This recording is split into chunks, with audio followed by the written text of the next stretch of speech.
Hey everyone, and welcome back to Parkline Weekly, a park pod with perks. Every week, we break down the biggest theme park and cruise news from across North America and sometimes way beyond. That's right, and wow, this week is totally stacked. I mean, stacked. Seriously, Universal made some major announcements. Disney's shaking up park policies again. There are mystery teases, giant jellyfish dreamscapes, roller coasters with aggressively uncreative names. And apparently someone wants to turn 2 abandoned Las Vegas towers into a floating restaurant. Vegas heard subtle and said, absolutely not. Definitely not their style. No. Also, huge shout out to our incredible producer and editor for somehow turning our chaos every week into an actual show. Truly, the real hero here. Somewhere right now, they're already bracing themselves for the 27 times we'll accidentally talk over each other. Who wrote this script? I have a guess. Okay. On that note, let's jump into some park news, starting with Universal. We're starting with some big news for families because Universal Kids Resort has officially announced its opening date. That's right. The brand new kid-focused Universal Park will officially open on July 1st, 2026, and tickets are already on sale. Pricing actually feels pretty approachable too. A one-day ticket starts at $54.99 and a 2-day ticket starts at $73.99. That's super reasonable. Yeah. And if you're planning a repeat visit, there are annual pass options too. A silver pass is about $130 or $164.99 with parking included, although blockout dates do apply. And kids 2 and under get in for free, which parents are definitely going to appreciate. But one thing to know, this park won't operate year-round. Universal says there will be seasonal closures throughout parts of November, December, and January. Honestly, this whole concept still fascinates me. Universal basically said, what if we made a park where tiny humans rule everything? You mean like my entire everyday life with a 2-year-old right now? Exactly. Just like that. We are all drowning on this ship together. At least we're in it together. Yes. But we'll save the cruise news for last because now we are heading over to Universal Orlando, where a pretty major operational change is coming to one of the resort's most popular rides. Beginning July 1st, 2026, Hagrid's Magical Creatures Motorbike Adventure will no longer offer Universal Express access. Wow, wow. Universal says the move is meant to improve the overall guest flow and experience. Which basically translates to, the line has become absolute chaos. If you've ever tried riding Hagrid's during a busy week, you know exactly what they mean. Yeah, it gets a little hectic. Mm-hmm. This could definitely help standby wait times feel more balanced, but express guests are probably not thrilled. Not at all. And if you paid for a skip-the-line access and suddenly this ride disappears from the list, that's going to sting a little. Or a lot. Definitely a lot. Speaking of Universal Orlando, if you're weirdly obsessed with demon-slaying K-pop idols, which I know is a very specific crossover audience. Good news, K-pop Demon Hunters merchandise is now available at Universal Orlando. And now for some construction updates, because apparently Universal never stops building things. That is true.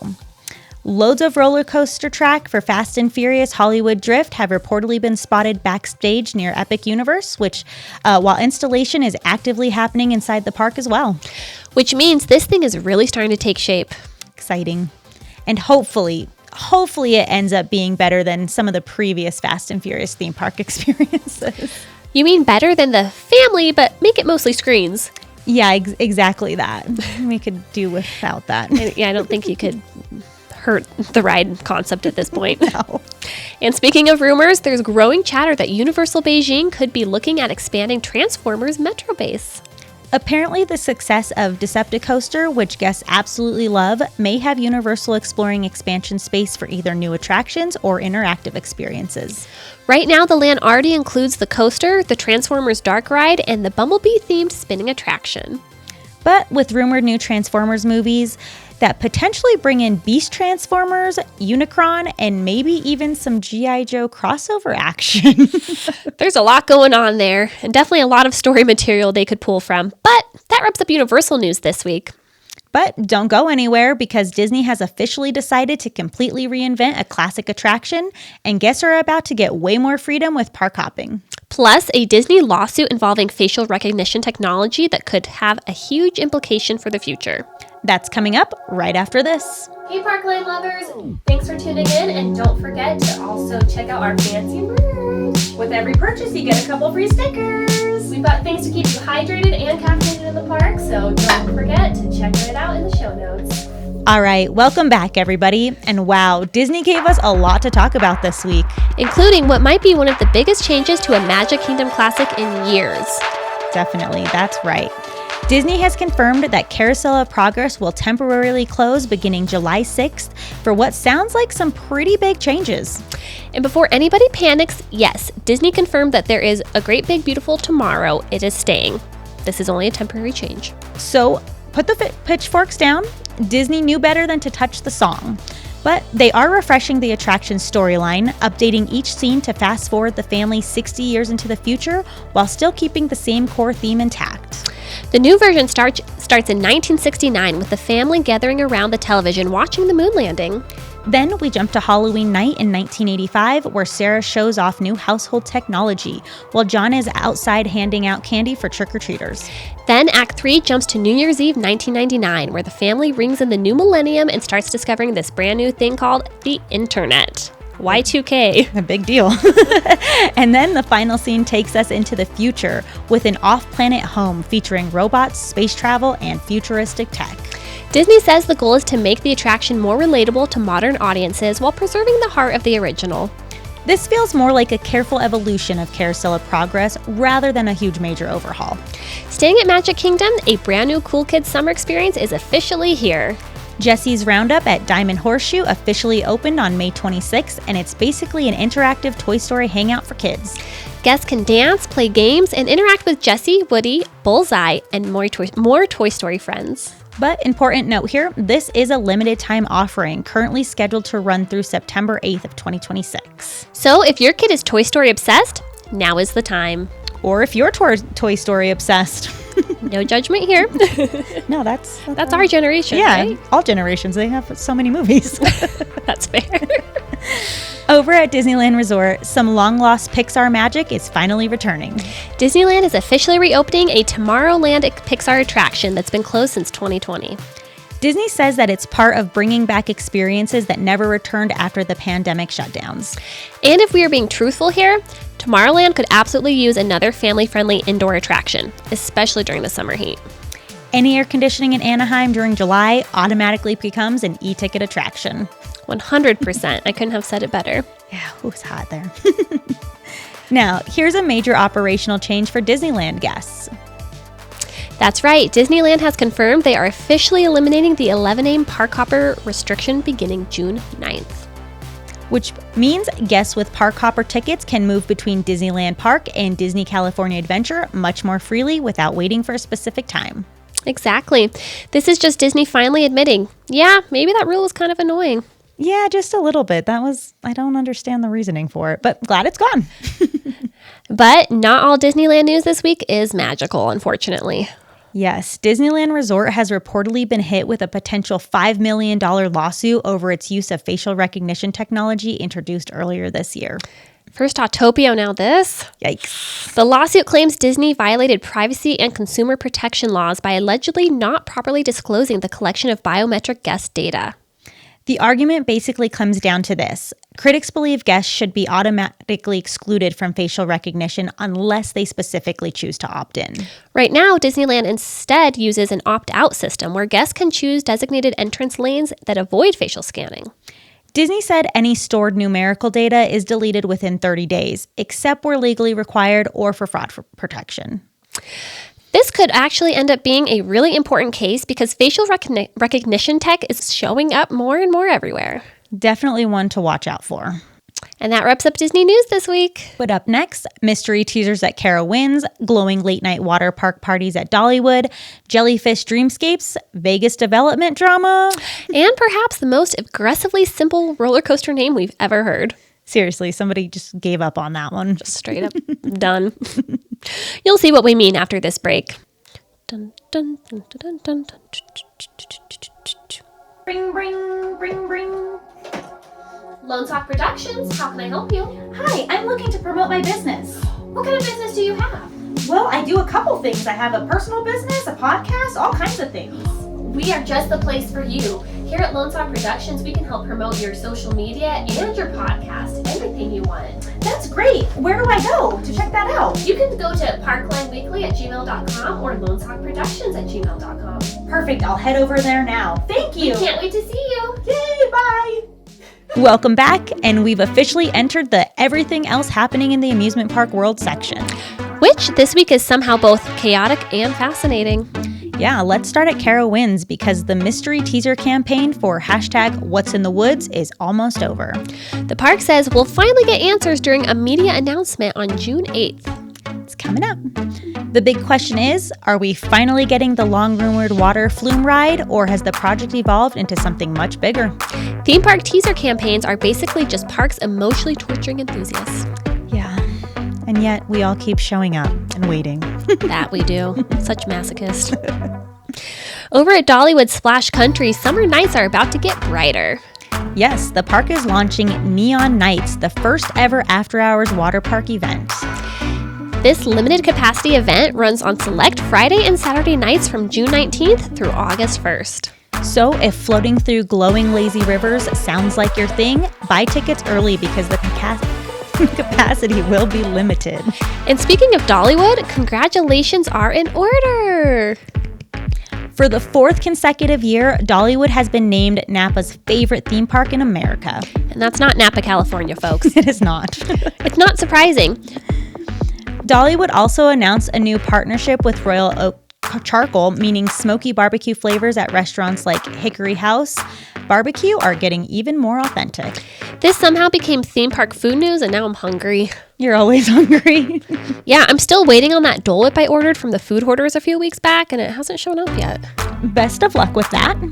Still waiting. Yeah, well, let's head to Las Vegas because remember the abandoned Skyview Observation Wheel project? If you've ever driven by one of those random giant towers near Mandalay Bay and wondered, what happened there? This is that story. The unfinished site has now been purchased by a new developer for $70 million with plans for a heart-shaped hotel and casino. And somehow they plan to keep those giant towers and use them to support a restaurant in the sky. Because apparently regular restaurants are too normal for Vegas. Vegas looked at practicality and said, absolutely not. Definitely not. Well, in coaster news, RMC continues teasing its very first Wild Moose coaster. They've confirmed one has officially been sold somewhere in the U.S., but they're not saying where. It's a secret. Now, Coaster 101 has a theory that it could actually end up at Kentucky Kingdom, possibly inside the park's old 5D cinema building. Which sounds wild until you realize that building actually used to house an indoor roller coaster years ago. Indoor Wild Moose coaster sounds kind of incredible if you ask me. And speaking of ambitious ideas, Storyland Studios has released the first look at the proposed Nateland theme park envisioned by comedian Nate Bargatze. The proposed 100-plus acre park near Nashville would reportedly include thrill rides, shows, and family attractions. And surprisingly, they claim a site has already been identified and much of the required lands has been secured.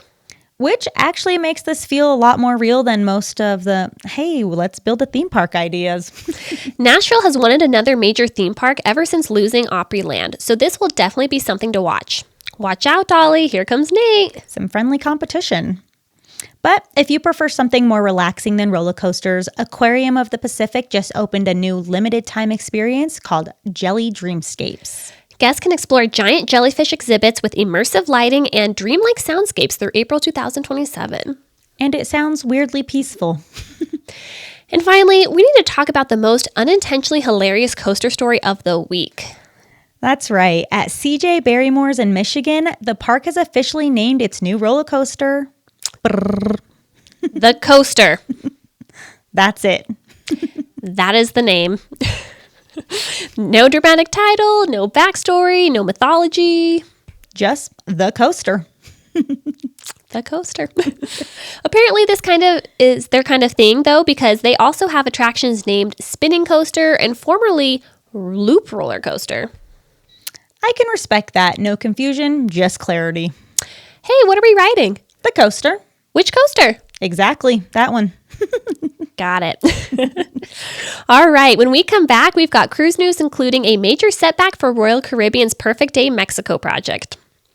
And what could it mean for the future of cruise line mega destinations? Don't go anywhere.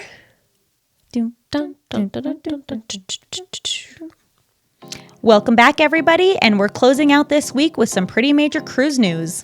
Especially if you've been following Royal Caribbean's Perfect Day Mexico project, because this week brought a huge development. That it did. The government of Mexico has formally denied environmental and construction permits for Royal Caribbean's proposed large-scale resort and water park destination on the Yucatan Peninsula. And this follows months of concerns and protests from local residents and environmental groups who argue the project could seriously impact sensitive coastal ecosystems, including mangroves and coral reefs. Mexican President Claudia Sheinbaum said environmental officials conducted a detailed review and determined the proposed site was simply too ecologically sensitive for a project of this scale. Officials are reportedly encouraging Royal Caribbean to explore a different location instead.